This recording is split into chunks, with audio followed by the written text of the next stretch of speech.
दोस्तों स्वागत है आप सभी का हमारे इस YouTube चैनल हाई टारगेट में। दोस्तों आज हम देखेंगे क्लास 10th साइंस का VVI ऑब्जेक्टिव क्वेश्चन। और दोस्तों ये फाइनल एग्जाम का रिवीजन वीडियो है और ये रिवीजन वीडियो का 5वां सेट है। तो अगर आप लोग पिछला सेट नहीं देखे हैं तो डिस्क्रिप्शन में लिंक दे दिए हैं, वहां से जाकर के आप सभी सेट को देख सकते हैं। और दोस्तों जितना भी फाइनल एग्जाम का रिवीजन वीडियो लेकर आ रहे हैं उसमें सभी चुनिंदा प्रश्न हैं जो आपके बोर्ड परीक्षा में पूछे जा सकते हैं। तो आप लोग एक भी सेट को नहीं छोड़ें, आपके लिए एक एक क्वेश्चन बहुत ही महत्वपूर्ण है। तो चलिए हम लोग पहला क्वेश्चन से वीडियो को स्टार्ट करते हैं। जल्दी से वीडियो को लाइक कीजिए। और दोस्तों रिवीजन वीडियो का पहला क्वेश्चन है वो आपको खुद से इसका आंसर देना है। देखिए कहता है सरल सूक्ष्मदर्शी में किसका उपयोग होता है। देखिए आपको ऑप्शन दिया हुआ है अवतल दर्पण, उत्तल दर्पण, अवतल लेंस और उत्तल लेंस। तो बताइए कि चारों में से किसका उपयोग सरल सूक्ष्मदर्शी में किया जाता है। और दोस्तों इसको हम बहुत बार बता चुके हैं, तो जल्दी से इसका आंसर आप लोग कमेंट बॉक्स में दे दीजिए। तो चलिए हम लोग पहला क्वेश्चन से वीडियो को स्टार्ट करते हैं। देखिए पहला प्रश्न कहता है कि सर्च लाइट का परावर्तक सतह होता है। दोस्तों सर्च लाइट का परावर्तक सतह कैसा होता है। तो देखिए सर्च लाइट एक तरह का टॉर्च लाइट होता है और टॉर्च लाइट का जो परावर्तक सतह होता है जिसमें बल्ब लगा हुआ रहता है, देखिए इस तरह से होता है। कैसा होता है? अवतल होता है। यानी कि हमारा उत्तर क्या हो जाएगा? ऑप्शन बी हो जाएगा, अवतल। चलिए उसके बाद देखते हैं दूसरा प्रश्न। देखिए कहता है कि एक साधारण प्रिज्म कितने सतहों से घिरा होता है। दोस्तों एक साधारण प्रिज्म कितने सतहों से घिरा होता है? तो वह 5 सतहों से घिरा होता है। और ये कैसा होता है? तो आप लोग जानते होंगे कि त्रिभुजाकार प्रिज्म होता है और चारों तरफ से त्रिभुजाकार ही होता है। यानी कि उसमें टोटल कितने सतह होते हैं? तो 5 सतह होते हैं।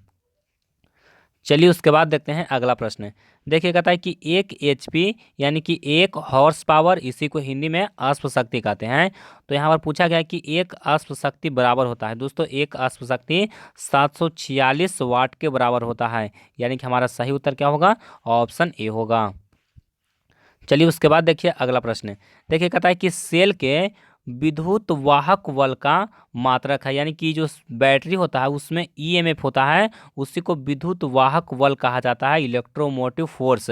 इसका ये सही मात्रक आपको बताना है। तो दोस्तों विद्युत वाहक बल है वो एक तरह का विभवांतर होता है और विभवांतर का ये सही मात्रक क्या होता है? वोल्ट होता है। तो विद्युत वाहक बल का भी ये सही मात्रक क्या होगा?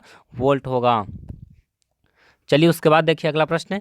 देखिए कहता है कि टंगस्टन निम्नलिखित में से किस ताप पर पिघलता है। यानी कि टंगस्टन का जो गलनांक होता है वो कितना होता है? तो टंगस्टन का गलनांक होता है 3500 डिग्री सेल्सियस। यानी कि हमारा सही उत्तर क्या होगा? ऑप्शन सी होगा। चलिए उसके बाद देखते हैं अगला प्रश्न। देखिए कहता है कि निम्नलिखित पदार्थों में से कौन चुंबकीय पदार्थ नहीं है। दोस्तों कौन चुंबकीय पदार्थ नहीं है? यानी कि वह चुंबक द्वारा आकर्षित नहीं होता है। तो देखिए आपको ऑप्शन दिया हुआ है लोहा, निकेल, पीतल और कोबाल्ट। तो दोस्तों इसमें कौन चुंबकीय पदार्थ नहीं है? तो देखिए यहाँ पर हमारा उत्तर होगा पीतल। दोस्तों पीतल है, ये चुंबकीय पदार्थ नहीं है। इसमें देखिए चुंबक को आप इसके पास ले जाइएगा तो इसमें कोई प्रकार का आकर्षण या फिर विकर्षण नहीं होता है। चलिए उसके बाद देखते हैं अगला प्रश्न। देखिए कहता है कि घरेलू विद्युत परिपथ में उदासीन तार का रंग होता है। दोस्तों घरेलू विद्युत परिपथ में जो उदासीन तार होता है यानी कि न्यूट्रल होता है, जिसको हम लोग अर्थिंग कहते हैं, तो उसका रंग कैसा होता है? तो उसका रंग होता है काला। यानी कि हमारा सही उत्तर क्या होगा? ऑप्शन सी होगा। चलिए उसके बाद देखते हैं अगला प्रश्न। देखिए कहता है कि विद्युत घंटी किस प्रभाव पर कार्य करती है। दोस्तों विद्युत घंटी है वो किस प्रभाव पर कार्य करती है? तो दोस्तों विद्युत घंटी है वो विद्युत चुंबकीय प्रभाव पर कार्य करता है। यानी कि हमारा उत्तर क्या होगा? ऑप्शन सी होगा, चुंबकीय प्रभाव। चलिए उसके बाद देखते हैं अगला प्रश्न। देखिए कहता है कि सीसा और टीन की मिश्र धातु को कहते हैं। दोस्तों सीसा और टीन की मिश्र धातु को क्या कहते हैं? तो इसको हम लोग कहते हैं सोल्डर। क्या कहते हैं? इसको हम लोग सोल्डर कहते हैं। यानी कि सीसा और टीन के मिश्र धातु को क्या कहते हैं? सोल्डर कहते हैं। अब देखिए प्रश्न इस तरह से आपको पूछा जा सकता है कि सोल्डर कौन से धातु का मिश्र धातु है। यानी कि कौन कौन सा धातु सोल्डर में पाया जाता है। तो आपका सही आंसर क्या होगा? सीसा और टीन। ये भी प्रश्न पूछा जाता है। चलिए उसके बाद देखिए कहता है कि फास्फोरस का आणविक सूत्र होता है। दोस्तों फास्फोरस का आणविक सूत्र क्या होता है? तो फास्फोरस का आणविक सूत्र होता है P4 बहुत इंपॉर्टेंट क्वेश्चन, इसको आप लोग अच्छी तरह से याद कर लीजिए, बहुत बार एग्जाम में आ चुका है। हमारा उत्तर क्या होगा? ऑप्शन डी होगा। अब देखिए फॉस्फोरस है, यहाँ पर आपको सल्फर दे दे, सल्फर का क्या होता है? तो सल्फर का होता है S8। क्या होता है? सल्फर का S8 होता है और फॉस्फोरस का P4 होता है। तो आप लोग दोनों को अच्छी तरह से याद कर लीजिए। चलिए उसके बाद देखिए बहुत इंपॉर्टेंट क्वेश्चन, इसमें दो तरह के प्रश्न पूछे जाते हैं। देखिए कहता है कि धातु के ऑक्साइड सामान्यतः होते हैं। तो दोस्तों यहाँ पर धातु के ऑक्साइड पूछा गया है। तो धातु का जो ऑक्साइड होता है वो कैसा होता है? क्षारीय होता है। धातु का ऑक्साइड कैसा होता है? क्षारीय होता है। जैसे सोडियम हाइड्रोक्साइड, जैसे सोडियम हाइड्रोक्साइड, ये कैसा होगा? क्षारीय होगा। तो धातु के जो ऑक्साइड होगा वो क्षारीय होगा और अधातु के ऑक्साइड होगा वो कैसा होगा? अम्लीय होगा। तो आपको ध्यान देना है कि प्रश्न में क्या पूछा गया है। तो देखिए यहाँ पर क्या पूछा गया है? धातु के ऑक्साइड। तो धातु के ऑक्साइड क्या होगा? तो धातु के ऑक्साइड जो होगा वो कैसा होगा? क्षारीय होगा। और अगर अधातु के ऑक्साइड रहता तो कैसा होता? अम्लीय होता। और दोस्तों देखिए, अब जैसे कुछ का जो ऑक्साइड होता है वो अम्लीय हुई होता है और क्षारीय भी होता है, उसको कहा जाता है उभयधर्मी ऑक्साइड। जैसे जिंक ऑक्साइड दे दे, एल्यूमिनियम ऑक्साइड दे दे, जिंक ऑक्साइड, एल्यूमिनियम ऑक्साइड, ये सब कैसा ऑक्साइड है? तो यह उभयधर्मी ऑक्साइड है। देखिए आपको प्रश्न में पूछ देगा कि उभयधर्मी ऑक्साइड कौन है, और अगर ऑप्शन में आपको जिंक ऑक्साइड दे दे, ZnO दे दे, तो आपका आंसर क्या होगा? जिंक ऑक्साइड होगा। यानी कि उभयधर्मी ऑक्साइड कहेगा तो जिंक ऑक्साइड और एल्यूमिनियम ऑक्साइड है अपवाद में, और बाकी धातु का ऑक्साइड होगा वो कैसा होगा? क्षारीय होगा।